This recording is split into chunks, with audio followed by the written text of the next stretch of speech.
నమస్కారం. తెలంగాణ ఎస్సిఐటి వారు నిర్వహిస్తున్నటువంటి అకాడమిక్ రీఎన్స్పెక్ట్ కార్యక్రమానికి స్వాగతం.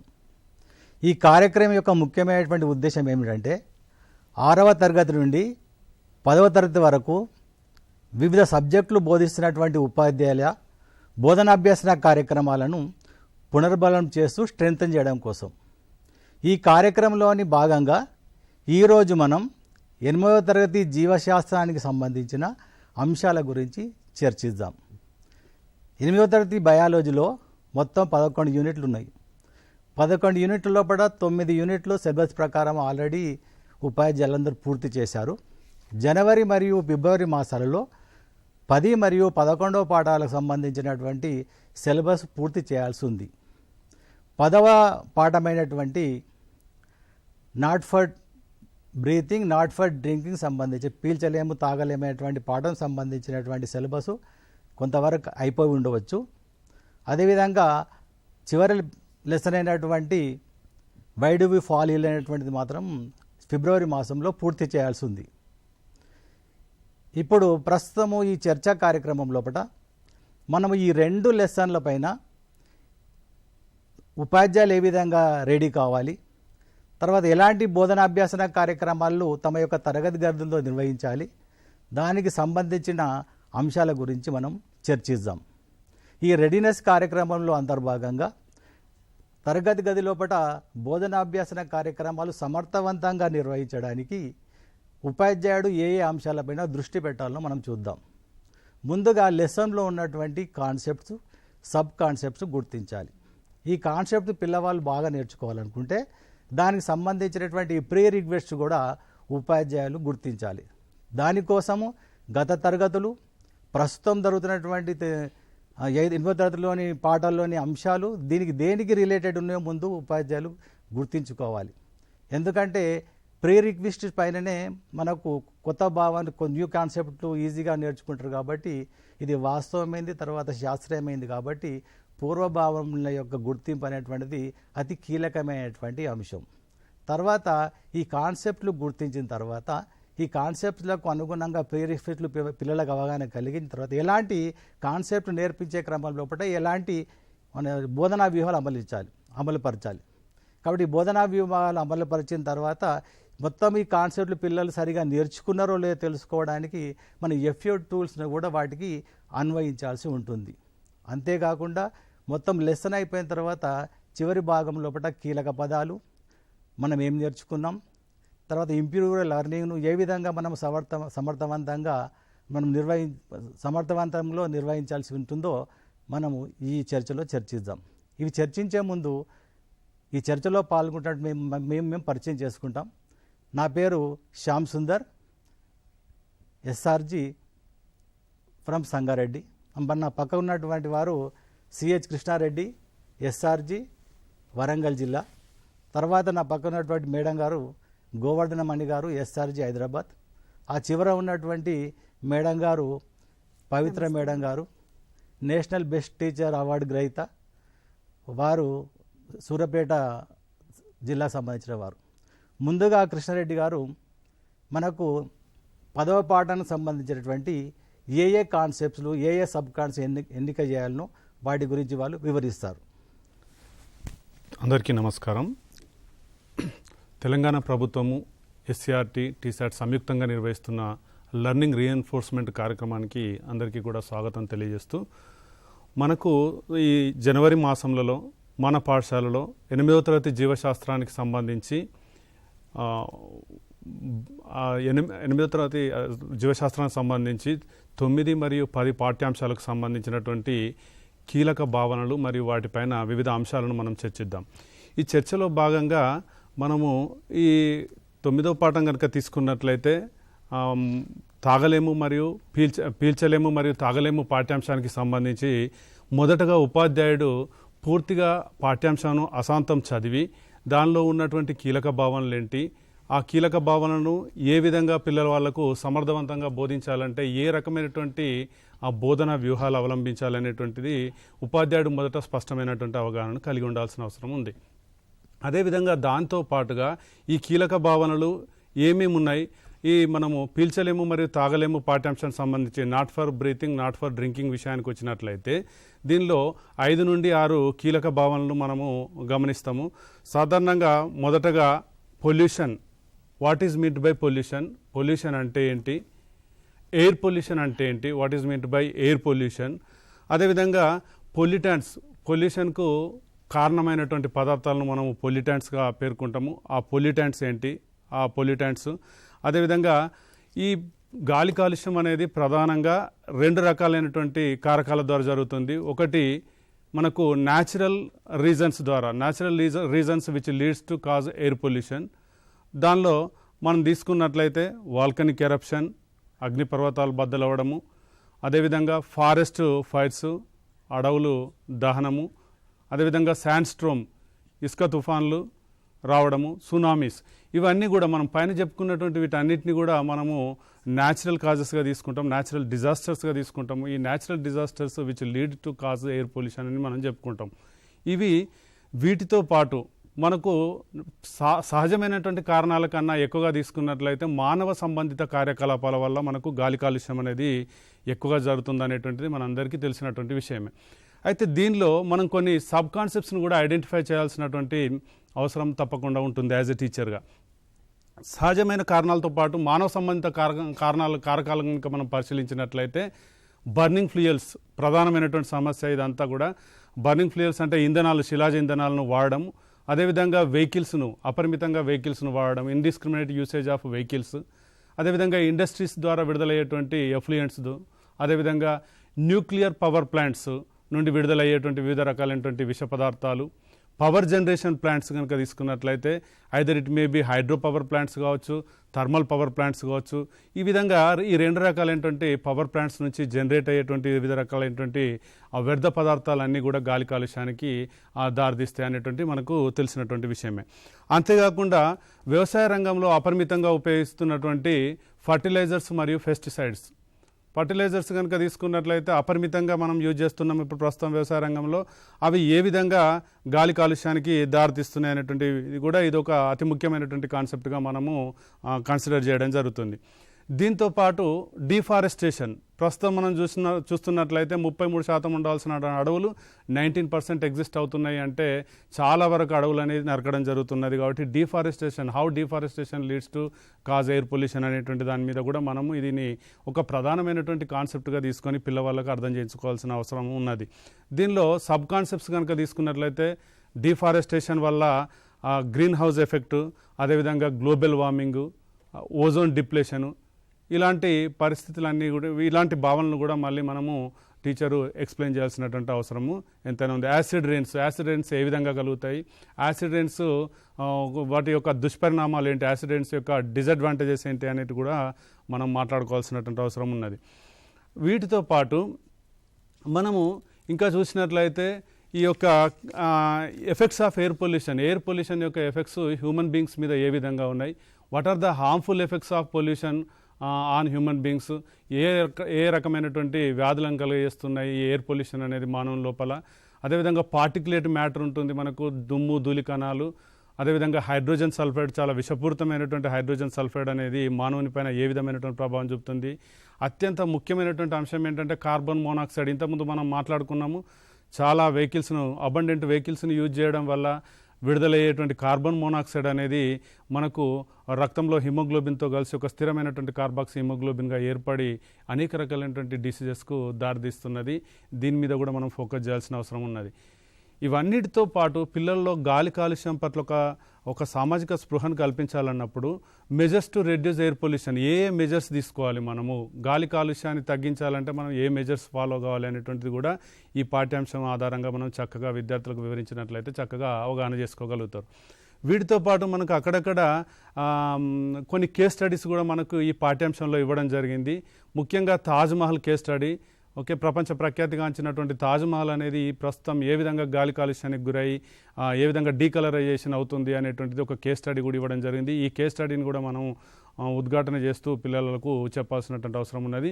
అదేవిధంగా Bhopal gas tragedy, Chernobyl disaster, Soviet యూనియన్లో జరిగినటువంటి చెర్నోబిల్ డిజాస్టర్ సంబంధించినటువంటి అంశాలను కూడా మనం పిల్లలకు ఎంఫసిస్ చేసినట్లయితే ఖచ్చితంగా వీటికి సంబంధించిన భావనలను పిల్లవాళ్ళు చక్కగా అర్థం చేసుకోగలుగుతారు. అదేవిధంగా దీనిలో ఇంతవరకు మనము ఎయిర్ పొల్యూషన్ గురించి డిస్కస్ చేసినాము. తర్వాత ఇంకొక ప్రధానమైన అంశం ఏంటంటే వాటర్ పొల్యూషన్. ఈ వాటర్ పొల్యూషన్ సంబంధించి దీనిలో ఉన్నటువంటి కాన్సెప్ట్స్ను కూడా ఉపాధ్యాయుడు ముందుగానే ఐడెంటిఫై చేసి అదేవిధంగా వాటిని ఏ విధంగా ఇంపార్ట్ చేయాలి పిల్లల్లో, దానికి తగ్గ స్ట్రాటజీస్ని కూడా రూపొందించుకొని అర్థవంతమైనటువంటి బోధనను కలుగజేయాల్సినటువంటి అవసరం ఉంది. వాటర్ పొల్యూషన్ సంబంధించిన ఈ భాగానికి సంబంధించి మనం కాన్సెప్ట్స్ చూసినట్లయితే సోర్స్ ఆఫ్ పొల్యూటెంట్స్, ఎక్కడెక్కడ నుండి పొల్యూటెంట్స్ వాటర్ పొల్యూషన్ సంబంధించిన కారకాలు ఎక్కడి నుండి ఉత్పత్తి అవుతాయి, అదేవిధంగా బయోడిగ్రేడబుల్ వేస్ట్, జంతు వృక్ష సంబంధిత వ్యర్థ పదార్థాలు ఏ విధంగా నీటి కాలుష్యానికి దారితీస్తాయి, అదేవిధంగా ప్లాంట్ న్యూట్రియంట్స్, ఇంతకుముందు మనం మాట్లాడుకున్నాం అగ్రికల్చర్ సెక్టార్లో ఉపయోగించేటువంటి రకరకాలైనటువంటి ఎరువులు, పురుగు మందులు ఏ విధంగా నీటి కాలుష్యానికి దారితీస్తున్నాయి, అదేవిధంగా వివిధ పరిశ్రమల నుండి విడుదలయ్యేటువంటి రసాయనాలు, అదేవిధంగా హీటు, ఉష్ణము, తర్వాత ఫార్మాస్యూటికల్ ఇండస్ట్రీస్ నుంచి వైద్య రంగానికి సంబంధించి వివిధ మెడికల్ ఇండస్ట్రీస్ నుంచి వచ్చేటువంటి వ్యర్థ పదార్థాలు ఏ విధంగా నీటి కాలుష్యానికి దారితీస్తున్నాయి అనేటువంటి ఈ భావనను కూడా పిల్లవాళ్ళకు చక్కగా వివరించాల్సినటువంటి అవసరం ఎంతైనా ఉంది. వీటితో పాటు యూట్రాఫికేషన్, ఇవి కొన్ని కొత్త భావనలు కూడా మనం ఇక్కడ తీసుకోవడం జరుగుతున్నది. గత తరగతులలో నేర్చుకున్నప్పటికీ కూడా ఇక్కడ ఇంట్రడ్యూస్ చేయడం జరుగుతున్నది. యూట్రాఫికేషన్ అంటే ఏంటి, బయో అక్యుములేషన్ అంటే ఏంటి, బయో మ్యాగ్నిఫికేషన్ అంటే ఏంటి, ఈ బయో అక్యుములేషన్ ఏ విధంగా జరుగుతుంది, బయో మ్యాగ్నిఫికేషన్ ఏ విధంగా జరుగుతుంది, తర్వాత ప్రమాదకరమైనటువంటి విష రసాయనాల వల్ల మానవుల్లో కలిగేటువంటి వివిధ రకాలైనటువంటి వ్యాధులు ఏంటి. ఇప్పటిదాకా మనము వివిధ కాన్సెప్ట్స్ను నీటి కాలుష్యం ఎలా జరుగుతుంది, ఏ కారకాల ద్వారా జరుగుతుందని డిస్కస్ చేస్తాము. తర్వాత prevention and control measures of water pollution నివారించాలి అంటే మనం ఏ రకమైనటువంటి చర్యలు తీసుకోవాలి అనేటువంటి దాన్ని ఈ కాన్సెప్ట్లో మనం డిస్కస్ చేయడం జరుగుతుంది.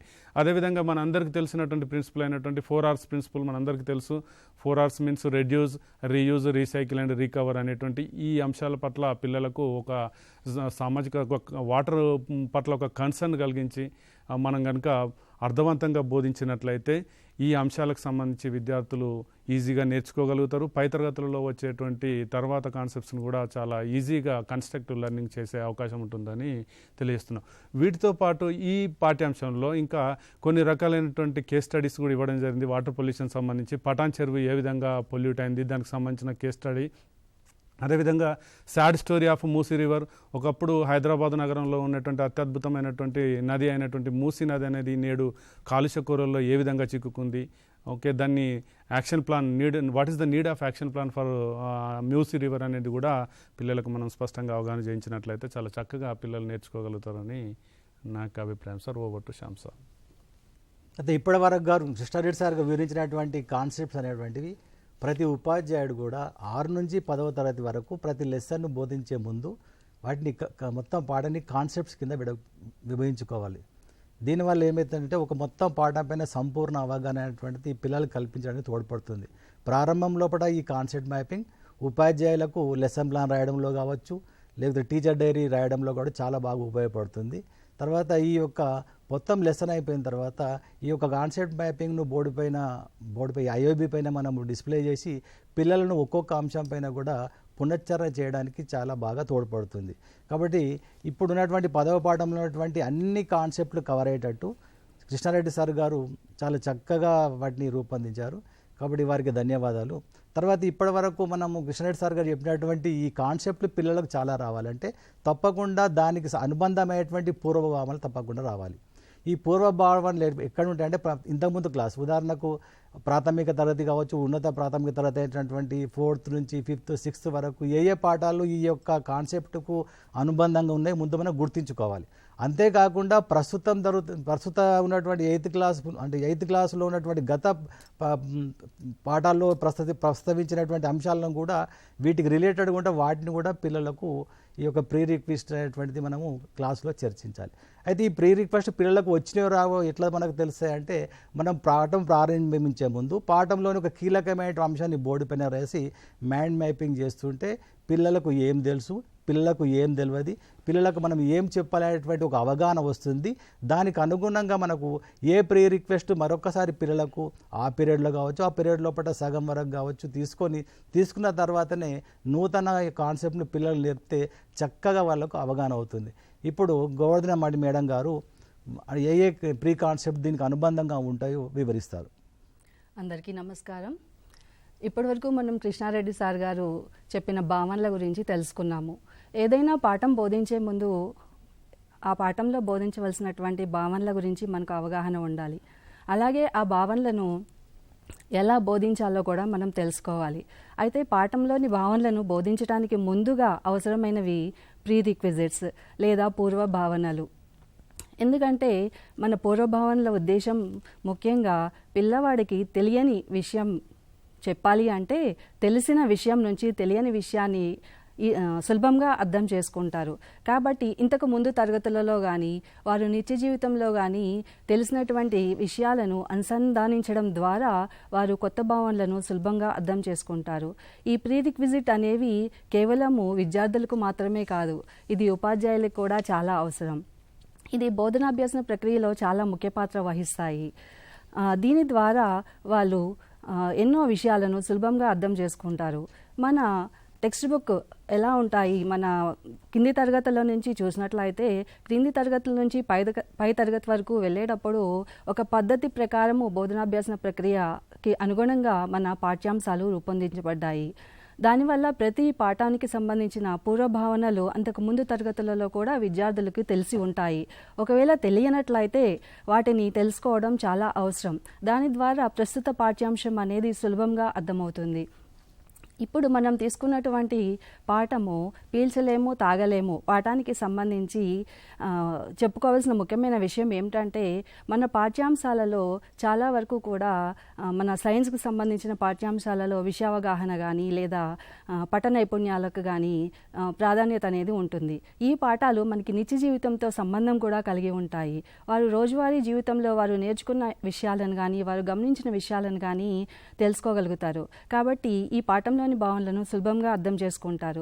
ఇక ఈ పాఠానికి సంబంధించిన పూర్వభావనలు ఏమిటి అని చూసినట్లయితే ఇవి ప్రాథమిక తరగతుల్లోనూ మరియు ప్రాథమికోన్నత తరగతుల్లోనూ ఎన్నో పాఠ్యాంశాల ద్వారా కొన్ని విషయాలు పిల్లవాళ్ళకి అంతకు ముందే తెలుసు. వాటిని మరొకసారి మననం చేసుకోవడం కోసము ఈ పాఠంలోని పూర్వభావనలను పరిశీలిద్దాము.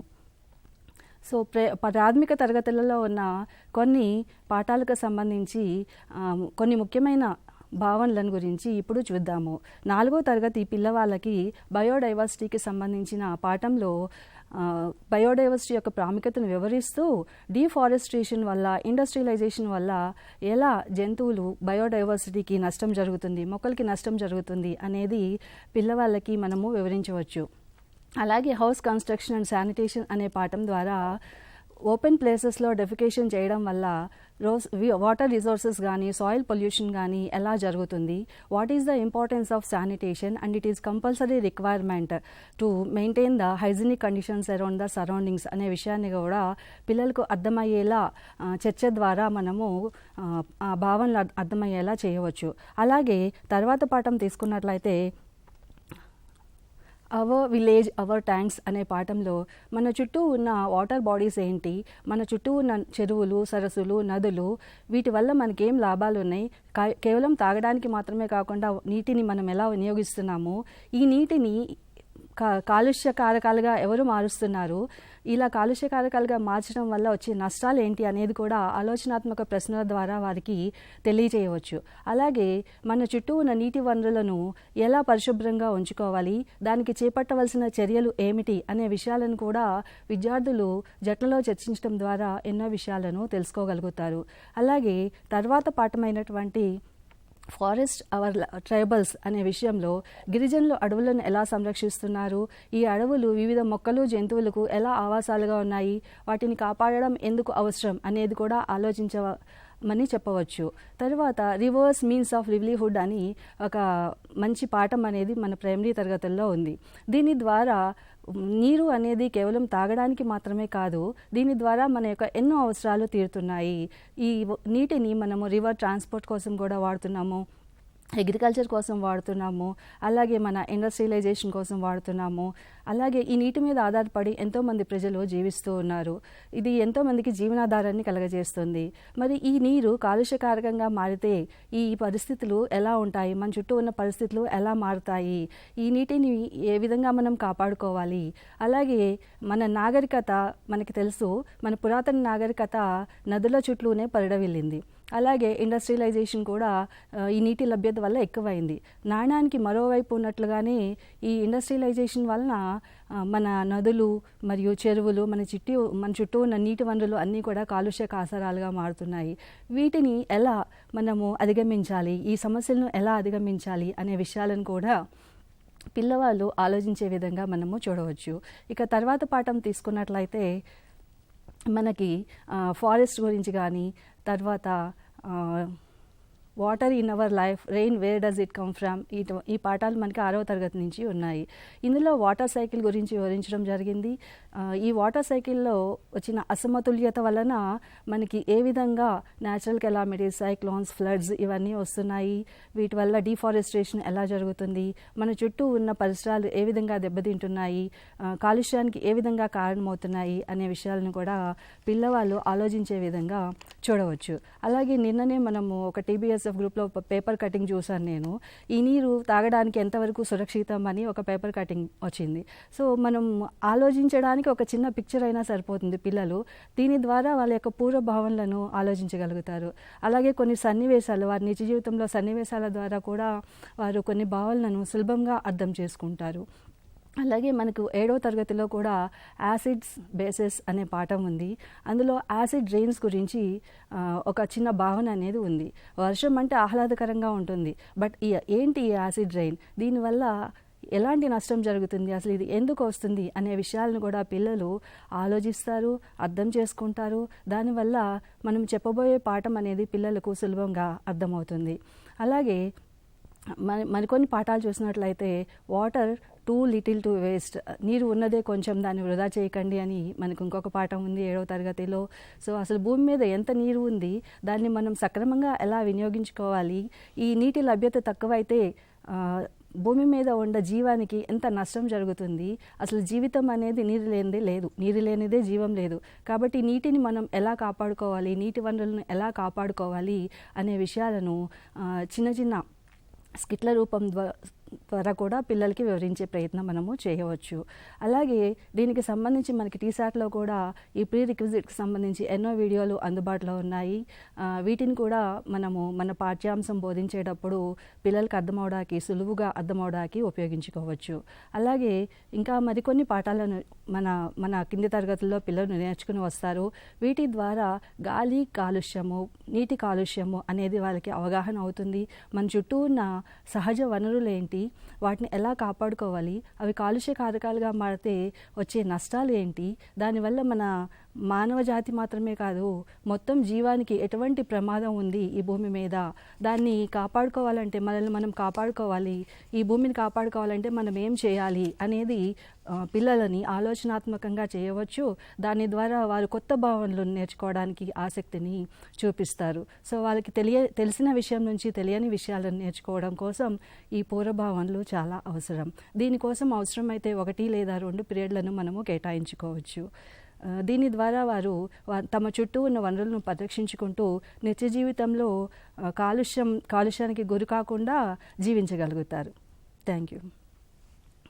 మొత్తం మన బోధన అభ్యసన కార్యక్రమాలు ప్రధానంగా 5 అంశాలపైన ఆధారపడి ఉంటాయి.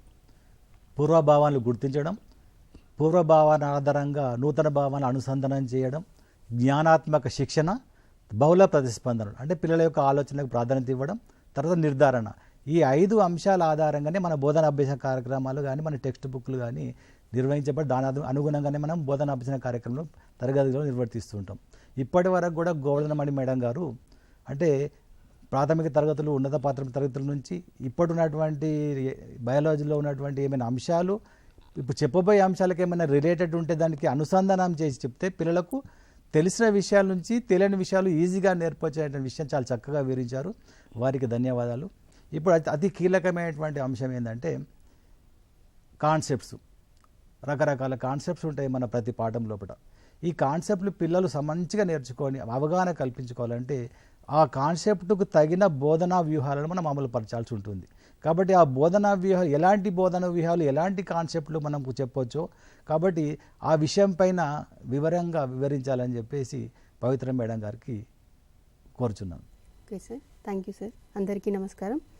సో మనం పాఠాన్ని మొదలుపెట్టే ముందు డైరెక్ట్గా ఒక టీచర్గా మనమే కాన్సెప్ట్ని ఎక్స్ప్లెయిన్ చేస్తూ లోపలికి వెళ్లకుండా ముందుగా ఏం చేయాలంటే మనం చెప్పబోయే పాఠాన్ని బోర్డు పైన లేదా దానికి రిలేటెడ్ ముఖ్యమైన అంశాన్ని లైక్ ఇక్కడ పొల్యూషన్ అనే పదాన్ని బోర్డు పైన రాసి పిల్లలు దానికి సంబంధించి వాళ్ళలో ఏమేమి ఆలోచనలు ఉన్నాయో వాటన్నిటిని మనం బోర్డు పైన రాయాలి. ఒక్కొక్కటిగా ప్రతి పిల్లవాడి యొక్క రెస్పాన్స్ని మనం బోర్డు పైన మెన్షన్ చేయాలి. సో దాన్ని మనం బ్రెయిన్ స్టార్మింగ్, మైండ్ మ్యాపింగ్ అని చెప్పేసి అంటాం అనమాట. అలా చేసిన తర్వాత ఈ పాఠం లోపల చూసినట్లయితే మనకి ముఖ్యంగా PUC సర్టిఫికేట్ గురించి ఉంది, పొల్యూషన్ అండర్ కంట్రోల్ సర్టిఫికేట్ అని. ఈ పొల్యూషన్ అండర్ కంట్రోల్ సర్టిఫికేట్ అనేది డైరెక్ట్గా మనం ఎక్స్ప్లెయిన్ చేయకుండా ఏం చేయాలంటే ముందు రోజే మనం ఈ పాఠం చెప్తామనగా so we ask our students to bring the PUC certificates of their own vehicles or we can get the PUC certificates of our colleagues also. So ఆ PUC సర్టిఫికేట్స్ని మనం క్లాస్ రూమ్లోకి తీసుకొచ్చాక we need to ask our children to observe the PUC certificate.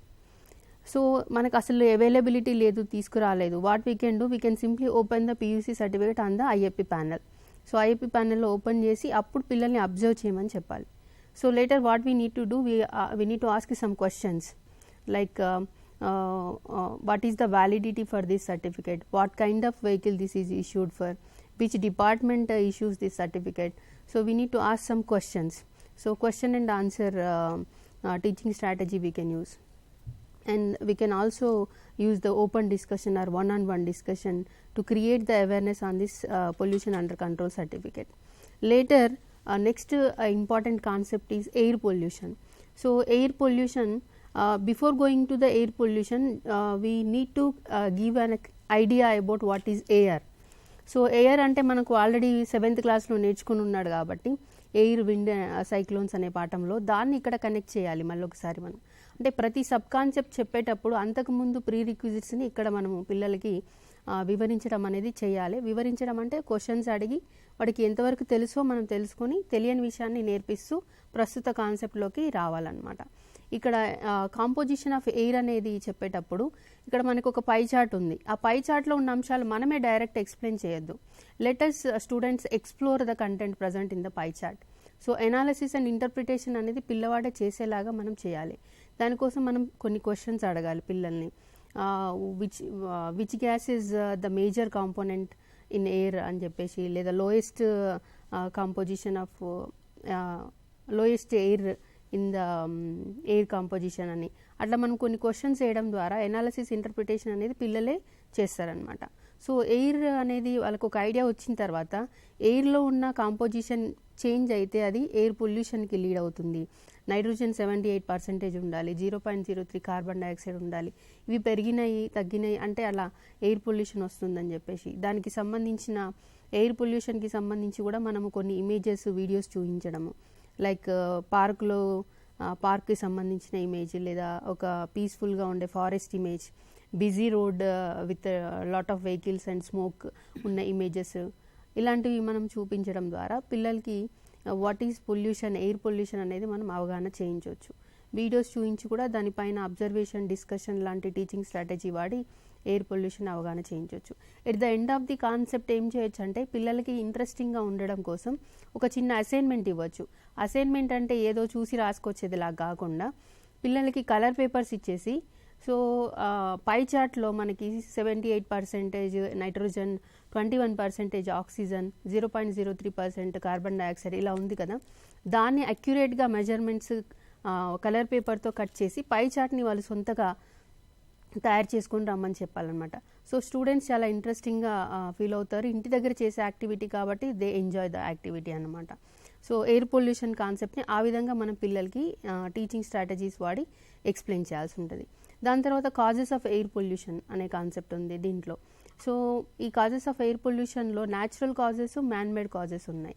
Natural causes వచ్చేటప్పటికి forest fires, tsunamis, earthquakes, ఇలా different natural డిజాస్టర్స్కి సంబంధించి ఉన్నాయన్నమాట. ఆల్రెడీ మనకి 7th క్లాస్లో 6th క్లాస్లో సైక్లోన్స్ అనే అంశాలు, సైక్లోన్ వచ్చినప్పుడు ఎలాంటి పరిణామాలు చోటు చేసుకుంటే అవన్నీ చదువుకొని ఉంటాడు కదా, అవి ఇక్కడ మనం ఒకసారి క్వశ్చన్ చేసి తెలుసుకోవాలి, వాటికి సంబంధించిన అవగాహన ఇక్కడ ఉందా, మర్చిపోయాడా అని చెప్పేసి. దాన్ని కనెక్ట్ చేస్తూ ప్రజెంట్లోకి వెళ్ళాలి. దీనికి సంబంధించి మనము పిల్లల్ని తీసుకెళ్ళి చూపించేవి కాదు కాబట్టి, ఎక్స్పెరిమెంట్స్ చేసేది కాదు కాబట్టి వీడియోస్ చూపించాలి. మెయిన్గా వీడియోస్ చూపించి దాన్ని అబ్జర్వ్ చేయమని దానిపైన ఓపెన్ డిస్కషన్ పెట్టించాలి. ఇది న్యాచురల్ డిజాస్టర్స్ వల్ల పొల్యూషన్ ఎలా అవుతుందనేది. అలాగే మనం ఇంకొకటి కూడా చేయొచ్చు, ఏంటంటే వాల్కనిక్ ఎరప్షన్ అనేది మోడల్ పిల్లలతోటి చేయించి క్లాస్ రూమ్లో డెమాన్స్ట్రేషన్ చేయొచ్చు. ఇలా కూడా పిల్లలతో పార్టిసిపేటరీ అప్రోచ్ అనేది మనం ఫాలో అవ్వచ్చు. అలాగే ఈ కాన్సెప్ట్ పిల్లలకి అర్థమైన తర్వాత ఒక్కొక్కరికి ఒక రోల్ ఇచ్చి, ఒకరికి ఫారెస్ట్ ఫైర్, ఒకరు సునామీ, ఒకరు సైక్లోను, ఇంకొకరు వాల్కనిక్ ఎరప్షన్, అట్లా ఒక్కొక్కరికి ఒక టాపిక్ ఇచ్చి రోల్ ప్లే చేయమనవచ్చు అనమాట. ఎవరు ఎంత పొల్యూషన్కి కాజ్ అవుతున్నారు అని చెప్పేసి. అలాగే ఇంకా అసైన్మెంట్గా మనం ఒక చిన్న ప్రాజెక్ట్ ఇవ్వచ్చు. ఏంటంటే న్యూస్ పేపర్స్లో ఈ న్యాచురల్ డిజాస్టర్స్ వల్ల ఏమేమి ఇంపాక్ట్ అయినాయి, బయోటిక్ కాంపోనెంట్ ఎంత ఇంపాక్ట్ అయింది, అబయోటిక్ కాంపోనెంట్స్ ఎంత ఇంపాక్ట్ అయినది అనేది పేపర్స్లో చాలాసార్లు మనం చదివి ఉంటాం కాబట్టి ఆ పేపర్ కటింగ్స్ అన్ని గ్యాదర్ చేసి ఒక స్క్రాప్ బుక్ తయారు చేయమని చెప్పొచ్చు అనమాట.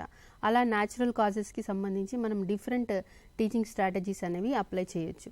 అలాగే మ్యాన్ మేడ్ కాజెస్ చూసినట్లయితే ఇక్కడ మ్యాన్ మేడ్ కాజెస్లో ముఖ్యంగా ఏం చర్చించారు మనకి టెక్స్ట్ బుక్లో అంటే, ఇండస్ట్రీస్ నుంచి వెహికల్స్ వాడటం వల్ల ఫీల్డ్స్, ఎస్పెషల్లీ అగ్రికల్చరల్ ఫీల్డ్స్లో వాడే కెమికల్స్ వల్ల ఎట్లా పొల్యూషన్కి లీడ్ అవుతుంది, ఎయిర్ పొల్యూషన్ కారణం అవుతుంది, ఫాయిల్ ఫ్యూయల్స్ని మండించడం వల్ల మిషనరీస్లో ఇలాంటి వాటిల్లో ఎలా ఎయిర్ పొల్యూషన్ అవుతుంది, డిఫరెంట్ ప్రైమరీ సెకండరీ పొల్యూటెంట్స్ గురించి ఉంది. దీనిపైన అవగాహన కలిగించడానికి మెయిన్గా మనకి టీసాట్ లెసన్స్ ఉన్నాయి. ఆల్రెడీ మనకి డిజిటల్ లెసన్స్ అని ఈ లెసన్ పైన టీసాట్ లెసన్ ఉంది. అలాగే ఎస్ఐఈటీ నుంచి చేసిన లెసన్ కూడా మనకి డిడి యాదగిరి ఛానల్లో ఉంది. ఈ లెసన్స్ వాడుకోవచ్చు పిల్లలకి అవగాహన చేయించడానికి. ఇంకా వన్ మోర్ థింగ్ ఏంటంటే ఇంటరాక్టివ్ కంటెంట్ అనేది మనకి తెలంగాణ విండోస్ యాప్లో అది కూడా ఉంది. దాన్ని కూడా యూజ్ చేసి పిల్లలకి బోర్డు దగ్గరికి పిలిపించి దానిపైన మనకి యాక్టివిటీస్ చేయించడం ద్వారా పిల్లలు చాలా ఇంట్రెస్టింగ్గా ఫీల్ అవుతారనమాట. సో ఇంటరాక్టివ్ కంటెంట్ని ఎక్కువ యూజ్ చేయడానికి ప్రయత్నం చేయాలి మనము. సో ఇంటరాక్టివ్ కంటెంట్ కోసం డిఫరెంట్ వెబ్సైట్స్ ఉన్నాయి.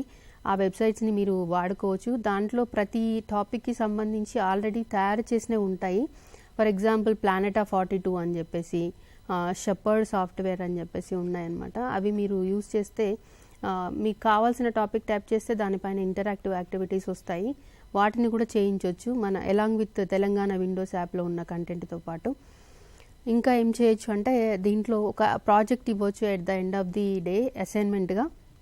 ఏంటి అంటే మన దేశంలో ఎక్కడెక్కడ న్యూక్లియర్ పవర్ ప్లాంట్స్ ఉన్నాయి, ఆ న్యూక్లియర్ పవర్ ప్లాంట్స్ వల్ల అయ్యే పొల్యూషన్ ఏంటి అనే దానిపైన కూడా మన పిల్లలకి ఒక అసైన్మెంట్ ఇవ్వచ్చు అనమాట.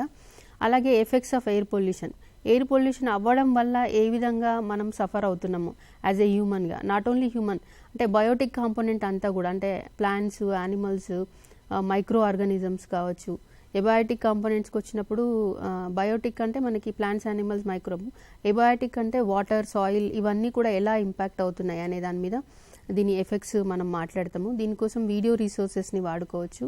అలాగే భోపాల్ గ్యాస్ ట్రాజెడీ, ఈ తాజ్మహల్ ఎఫెక్ట్ గురించి వీడియోస్ చూపించి దానిపైన డిస్కషన్ పెట్టించవచ్చు పిల్లలకి.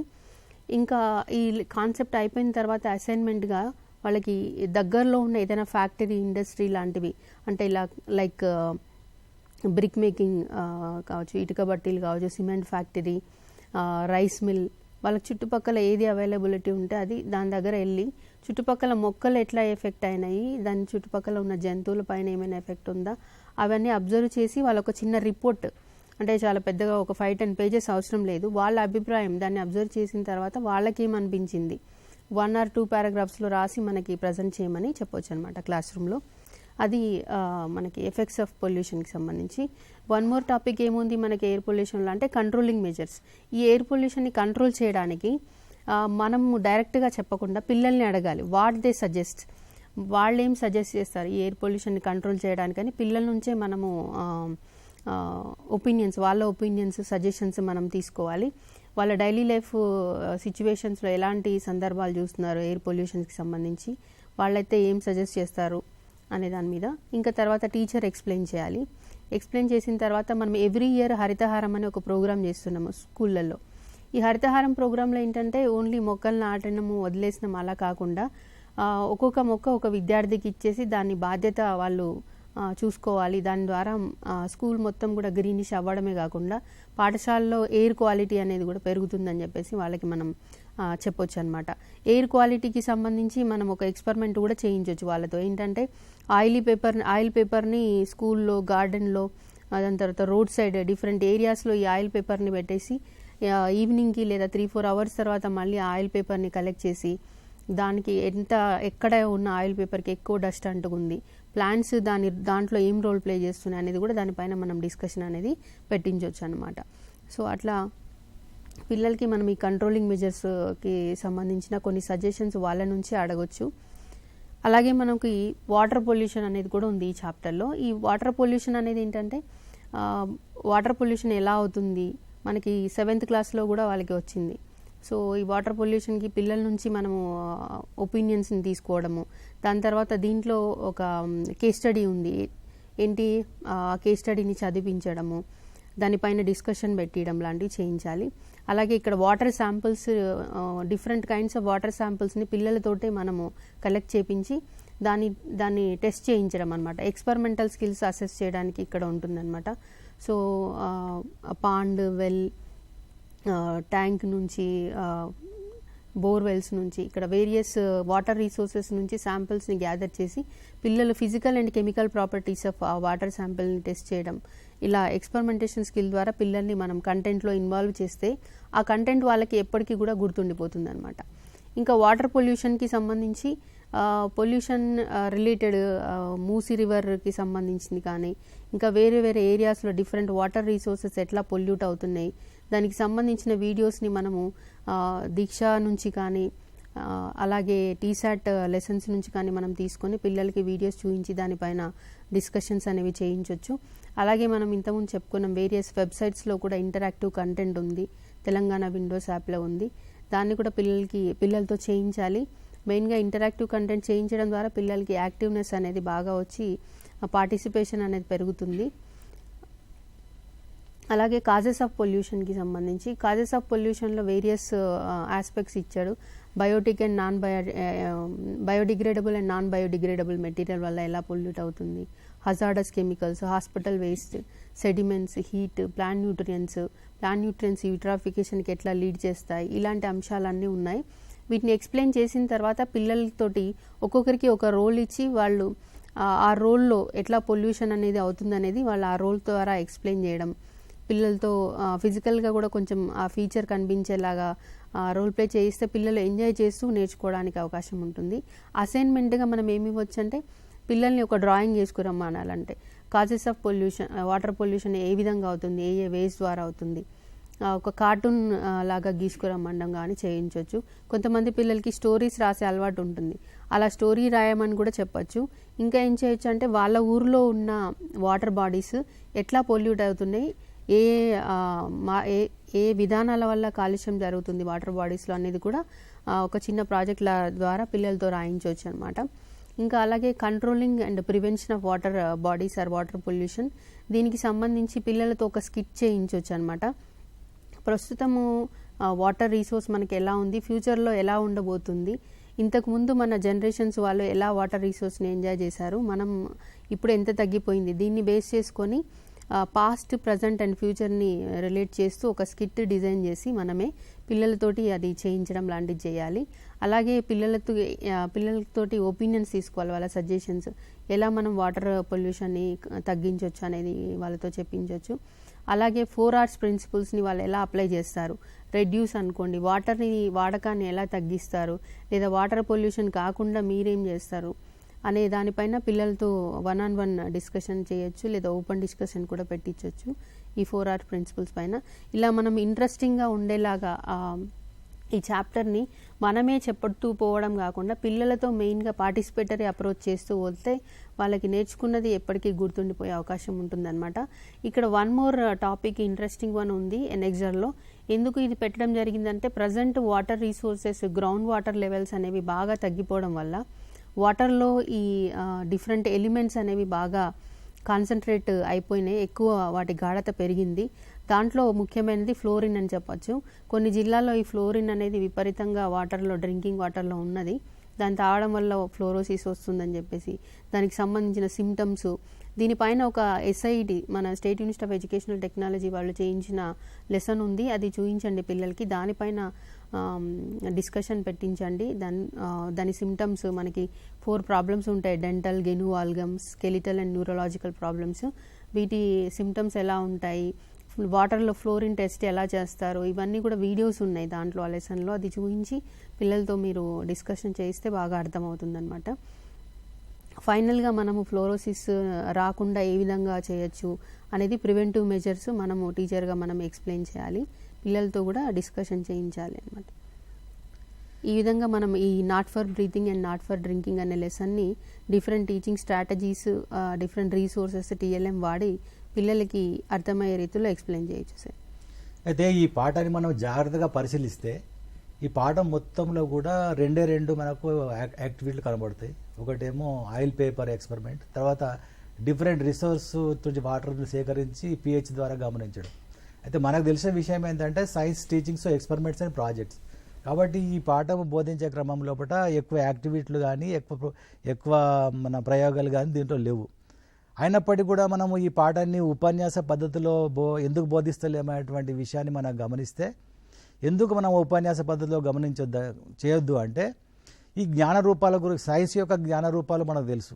ఏంటి? భావనలు, నియమాలు, సూత్రాలు, సిద్ధాంతాలు, సాధారణీకరణలు. ఈ యొక్క జ్ఞాన రూపాలు అనేటువంటి ఏ విధంగా అవి పుట్టినాయి మన యొక్క ప్రపంచం లోపల అంటే, పరిశీలన ద్వారా, ప్రశ్న ద్వారా, అన్వేషణ ద్వారా, ప్రయోగాల ద్వారా ఈ పుట్టినాయి. కాబట్టి ఏ విధంగా అయితే ఈ జ్ఞానము ఉద్భవించిందో అదే ఒరవడి లోపల ఈ పిల్లలు కూడా అదే విధంగా అభ్యసించాలి. పిల్లలు క్లాస్ రూమ్ లోపల రకరకాల కృత్యాలు చేయడం, తర్వాత రకరకాల ప్రయోగాలు చేయడం, కృత్యాలు ప్రయోగాలు చేయడానికి అవకాశం లేనప్పుడు ఆ యొక్క టెక్స్ట్ను టీమ్స్ కింద డివైడ్ చేసి వాటిని డిస్కస్ చేయించడం, తర్వాత వాళ్ళందరితోని సాధారణీకరించి చేయడం అనేటువంటి విషయాన్ని మనము ఇక్కడ పిల్లలతో చేయాల్సి ఉంటుంది.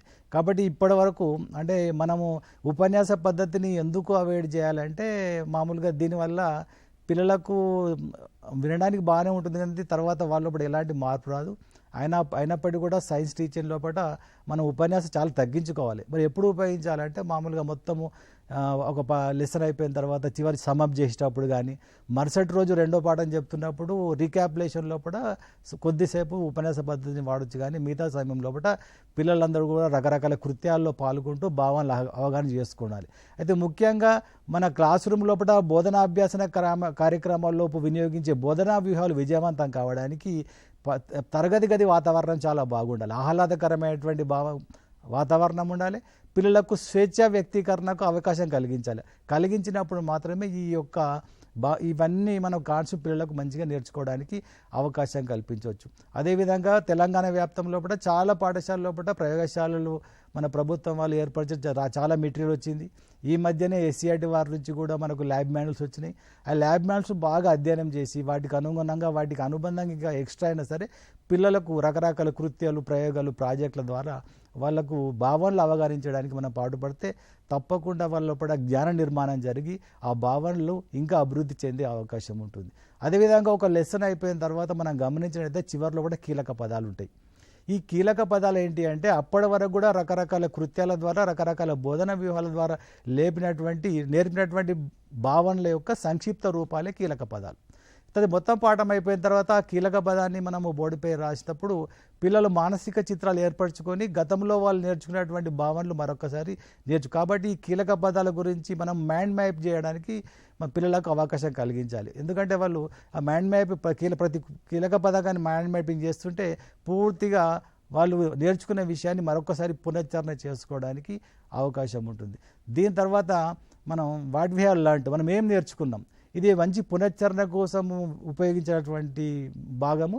దీంట్లో ఉన్నటువంటి ప్రతి వాక్యాన్ని పిల్లలతో చదివించిన తర్వాత వాటిపైన పిల్లలకు రాయించాలి.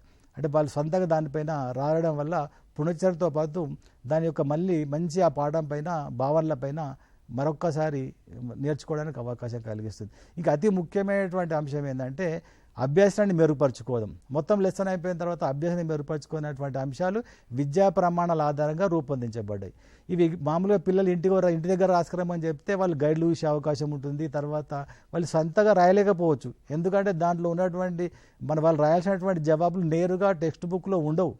వాటిని ఎప్పుడైనా కూడా గ్రూపుల్లో కావచ్చు, వైయక్తికంగా కావచ్చు, మొత్తం తరగతి అంతా కూడా చేయాల్సినటువంటి కార్యక్రమాలు ఉంటాయి. కాబట్టి ఉపాధ్యాయుని యొక్క సహకారంతో క్లాస్ రూమ్ లోపలనే అంటే కేటాయించబడినటువంటి పీరియడ్లను 1-2 పీరియడ్లను అభ్యాసాన్ని మెరుగుపరుచుకోవడానికి కోసం కేటాయిస్తే ఈ యొక్క మొత్తం పాఠం అంతా కూడా విద్యా ప్రమాణాలు లెర్నింగ్ అవుట్కమ్స్ అచీవ్ కావడానికి అవకాశం ఉంటుంది.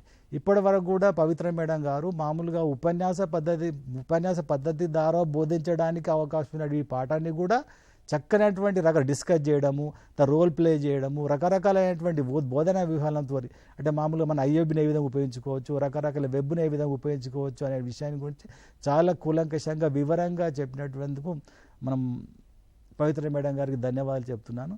ఇప్పుడు తర్వాత మనం చేయాల్సిన పని ఏంటిదంటే ఈ యొక్క కాన్సెప్ట్స్ను ఎలాంటి ఎఫ్ఏ టూల్స్ ఉండాలి, ఎలాంటి ఎఫ్ఏ టూల్స్ ద్వారా ఈ కాన్సెప్ట్ను ఇంకా స్ట్రెంథెన్ చేయొచ్చు.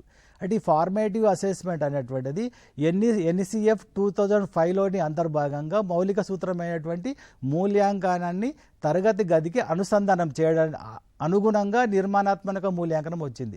నిర్మాణాత్మక మూల్యాంకనం అంటే ఏదో ఒక సమయానికి నిర్దేశించింది కాదు, మొత్తము తరగతి లోపల తరగతి బయట ప్రతి క్షణము ప్రతి విద్యార్థి పైన ఉపాధ్యాయుడు కేంద్రీకరించి వాని లోపల భావనలు పెంపొందింపడానికి అనుగుణంగా ఉపాధ్యాయుడు చేసే రకరకాల కార్యక్రమాల సమాహారమే ఎఫ్ఏ అంటే ప్రతి ఉపాధ్యాయుడు ప్రతి విద్యార్థి పైన కేంద్రీకరిస్తున్నటువంటి ఒక ముఖ్యమైన మదింపు కార్యక్రమం. కాబట్టి ఇప్పటి వరకు పవిత్ర మేడం గారు చెప్పినటువంటి కాన్సెప్ట్స్ పైన ఎలాంటి ఎఫ్ఏలు ఉంటాయో ఇప్పుడు కృష్ణారెడ్డి సార్ గారు వివరిస్తారు.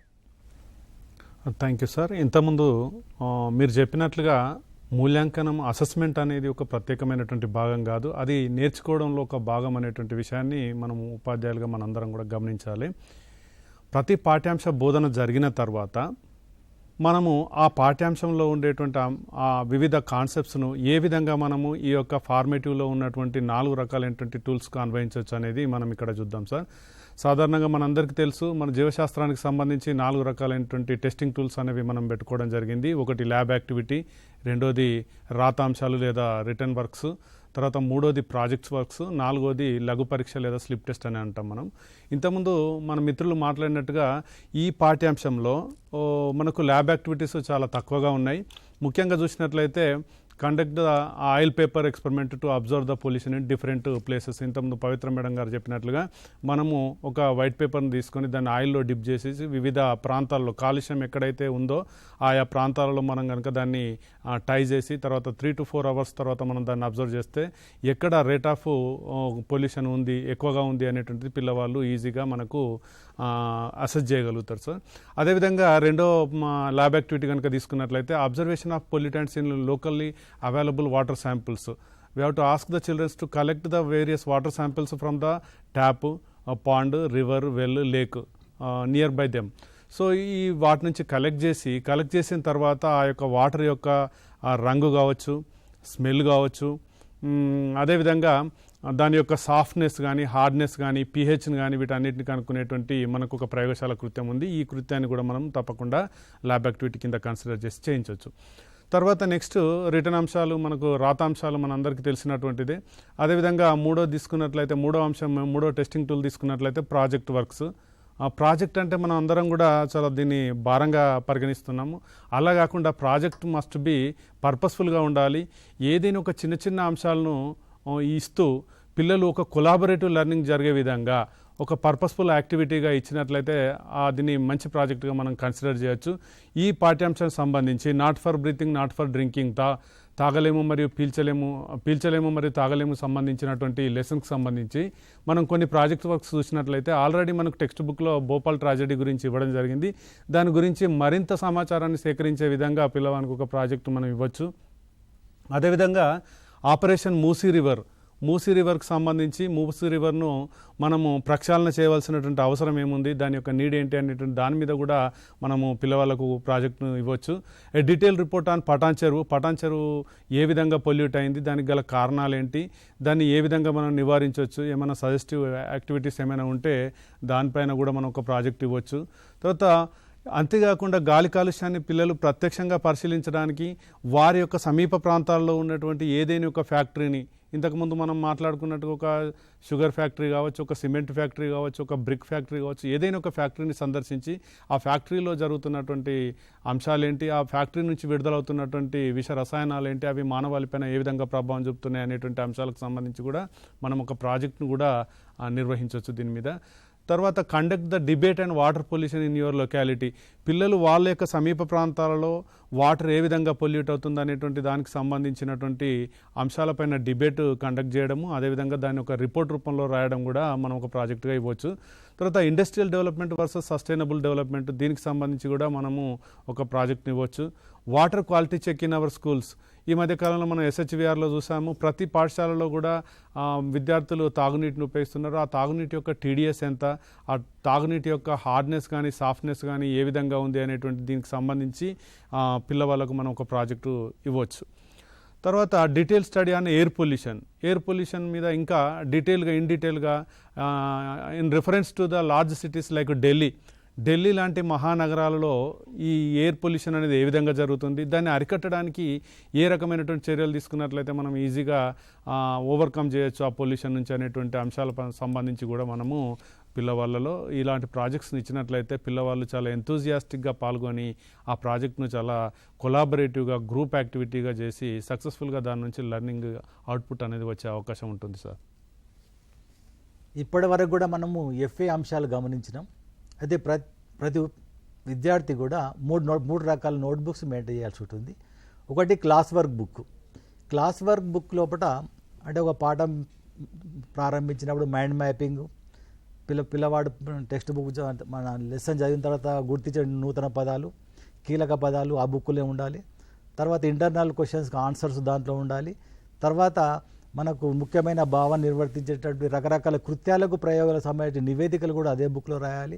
ప్రతిరోజు ఒక లెసన్ చెప్పిన తర్వాత ఉపాధ్యాయుడు ఇచ్చే 1-2 హోంవర్క్ ప్రశ్నలు కూడా అదే బుక్లో రాసి ఉండాలి.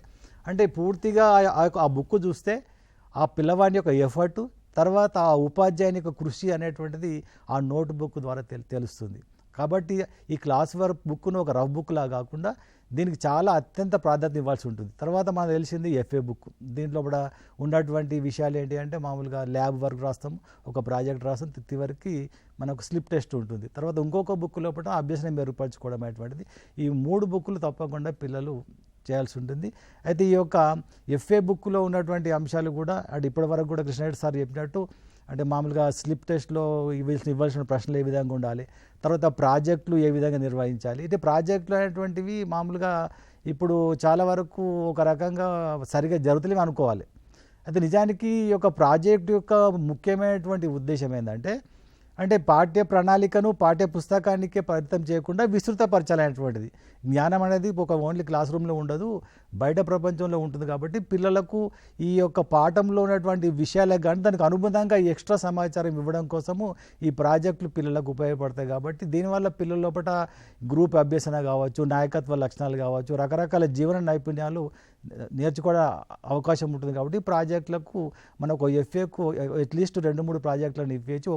ఒక FAకు సంబంధించి ఒక ప్రాజెక్టు మాత్రము నమోదు చేయాల్సి ఉంటుంది. కాబట్టి ఈ యొక్క ప్రాజెక్టులు కావచ్చు, ల్యాబ్ వర్క్లు కావచ్చు, మన స్లిప్ టెస్ట్ కాబట్టి వాటి జాగ్రత్తగా చేస్తే మనం FAలు చాలా బాగా చేయొచ్చు.